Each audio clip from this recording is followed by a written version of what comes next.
Hindi ako Sila mag-apologize dapat sa ang kanila. mag-apology sa Sila taong dapat bayan ang ayon kay Mayor mag-apologize sa Magalong taong patungkol bayan kay sa Pastor kanilang Abante. mga pinaggagawa. Isipin mo, alam naman nila na marami sa kanilang kasamahan involved sa katiwalian. Pero nananahimik sila. Alam ko marami rin sa kanila matitino yan. Pero masama, pinabayaan lang natin. Pinabayaan.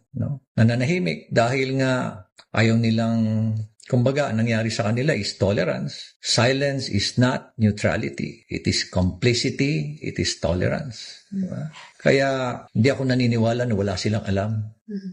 Kaya nga sila naging congressman dahil magagaling sila eh. Kaya imposible naman na wala silang kaalam-alam doon sa mga pinaggagawa ng mga kasamahan nila dyan. Alam na alam nila yan. Kaya dapat kayo po ang humingi ng paumanhin sa taong bayan. Hindi po ako. Pasensya na ho kayo.